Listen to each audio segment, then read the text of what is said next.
Então, a classificação de computadores, a separação deles em grupo, pode ser feita de diversas formas. Uma das mais clássicas tem a ver com o tamanho deles e com a forma como eles eram usados.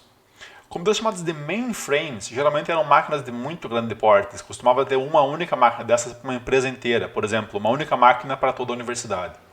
O que ela tinha só então eram pequenos canais de comunicação onde cada usuário podia comunicar com a máquina. Uma única máquina dessas geralmente acessava uma centena ou um milhar de usuários para trabalhar para ela. Cada usuário tinha o seu teclado e um monitor. Geralmente a interface era basicamente texto. O cara digitava as teclas, esse teclado mandava o código ASCII para o servidor, ele recebia, fazia alguma coisa e mandava de volta um código ASCII para colocar na tela, ou um texto para colocar na tela. Era basicamente isso que ele fazia aqui. E um único mainframe atendia centenas de usuários ou milhares de usuários.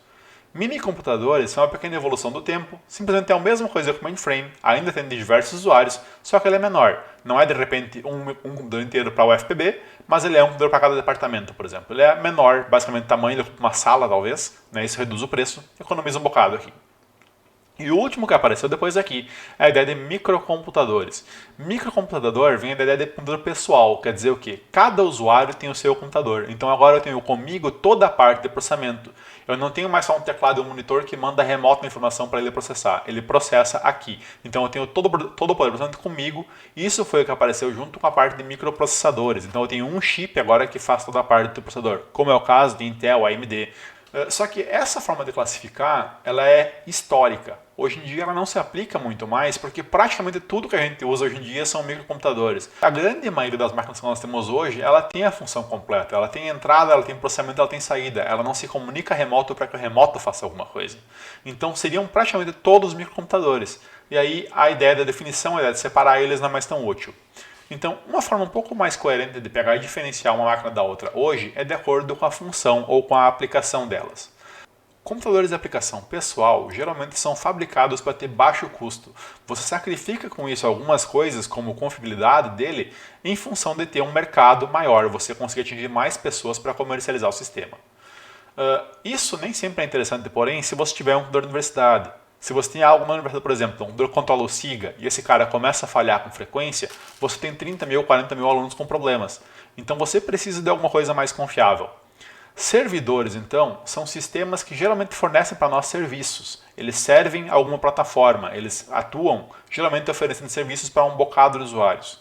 Servidores são computadores feitos para serem robustos. Então eles são feitos para tolerar falha. Por exemplo, você pode pegar em servidores, você frequentemente tem duas fontes de alimentação em vez de uma. Isso quer dizer o quê? Se uma fonte de alimentação queima, a outra continua funcionando, a máquina não desliga.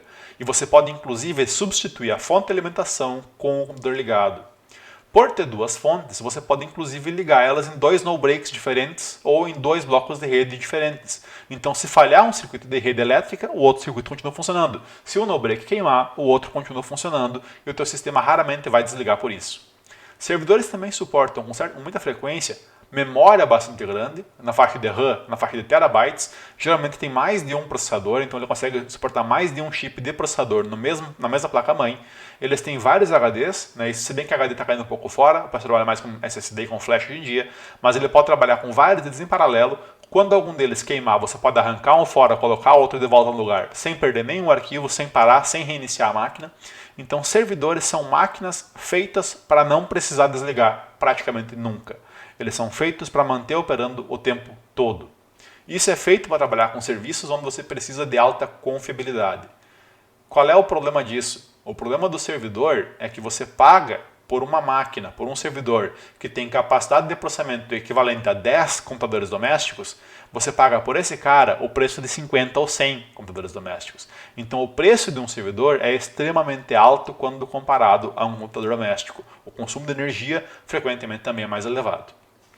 Então, uma coisa que o pessoal pegou e tentou fugir um pouco desse problema, tentou evitar esse problema, foi através da ideia de supercomputadores. Então, em supercomputador, em vez de eu ter toda a capacidade de armazenamento, de processamento e as fontes de alimentação com redundância, com proteção, em um único computador, eu vou começar a trabalhar não só com um, mas eu trabalho com uma dúzia, com uma centena ou com milhares de máquinas, e todas elas trabalhando em conjunto para fornecer um mesmo serviço.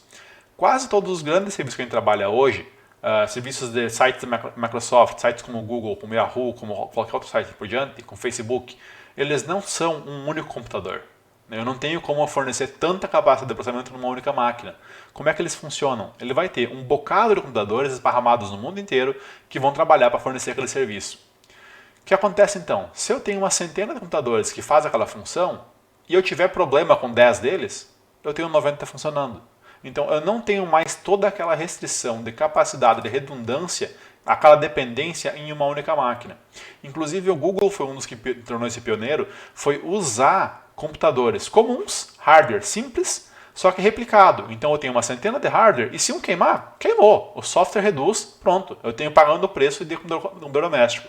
Muito pessoal que trabalhava com o servidor quase enlouqueceu quando viu isso. Então, supercomputadores, eles vêm da ideia de você aglomerar diversos servidores ou diversas máquinas um pouco mais simples para fornecer o mesmo serviço. O serviço é dividido entre computadores, então se uma máquina falhar ou a outra falhar, o problema que você tem é mínimo. A última forma que eu tenho aqui também, então, nessa lista, é a ideia de computador embarcado. Computador embarcado, ele vem da ideia de que o usuário final não percebe ele como um computador. Um computador, quando você pega, você sempre tem a ideia de pegar e instalar algum programa nele. Ou seja, você tem seu computador, você quer instalar um programa para gravação de vídeo, você quer instalar um programa para navegar na internet, você quer instalar um programa para editar texto. Ou no caso do celular, você quer instalar um programa para jogar Fortnite.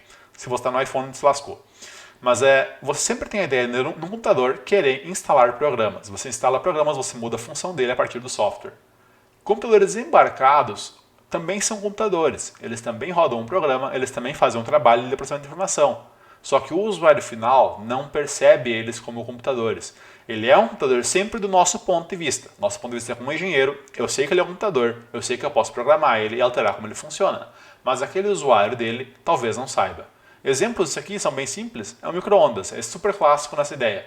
Ele tem um teclado para fazer a entrada, ele tem uma parte de programa que faz brigadeiro, que faz pipoca, e ele tem uma parte de saída que mostra para o display e controla a parte de acionamento do forno micro-ondas. Ele é um computador, mas você raramente pensa em pegar e modificar o programa dele, instalar programas novos ou coisas do gênero. Do teu ponto de vista, ele é uma coisa fechada, ele é um micro-ondas, ele é uma aplicação pronta. Sua geladeira da mesma forma. Ela tem um programa de controle que gerencia quando acionar o motor ou quando não acionar o motor, quando acionar ventiladores internamente. Inclusive, controles de videogame. Esses caras aqui têm comunicação Bluetooth, então ele precisa de um processador para fazer a leitura dos botões e a comunicação pelo rádio. Isso a gente chama de computador embarcado. Ele é um computador que o usuário final não percebe que é um computador. Para ele, aquilo é uma coisa que tem uma função fixa e específica. Então, quando você considera os tipos de computadores e observa a progressão de vendas deles ao longo do tempo, tem um fenômeno que é bastante previsível. No gráfico de cima à esquerda, você tem a progressão de vendas de computadores pessoais, nesse caso específico, desktop notebook. Entre 2000 e 2010, ele cresceu um bocado. O poder aquisitivo pessoal melhorou, o preço caiu, então houve mais vendas, as vendas cresceram. A partir de 2010 até agora, o número de vendas estancou ou caiu, porque praticamente todo mundo que queria um computador já tem um, e não tem por que ter um segundo ou terceiro, não tem por que vender mais computadores. Então o patamar estabilizou. Só o que acontece agora é que o pessoal vai trocando as máquinas quando elas ficam muito obsoletas, mas a taxa de venda ficou mais ou menos a mesma. Por outro lado, quando você observa o crescimento de embarcados, tu percebe que ele está exponencial. Isso é por quê? Porque cada vez mais você tem mais coisa dentro de casa que usa componente de embarcado. Cada vez você tem mais coisa que tem um processadorzinho rodando um programa ali dentro. Cada vez mais você tem alguma coisa como um micro-ondas inteligente, uma televisão inteligente, o controle remoto de televisão inteligente, um videogame. Você tem uma escova de dente inteligente, você tem um monte de coisas que trabalham hoje com alguma inteligência. Ar-condicionado, geladeira, por exemplo, já tem processadores dentro deles que gerenciam a operação dos motores. Então, o mercado de embarcados ele tem crescido exponencialmente. Note que o mercado de embarcados está em bilhões de dólares e não em milhões de unidades. Um processador embarcado caro está na faixa de 10 dólares. Processadores embarcados baratos estão abaixo de 1 dólar, na faixa de 50 centavos. Então, em termos de quantidade também, você percebe que o número de embarcados está bem maior.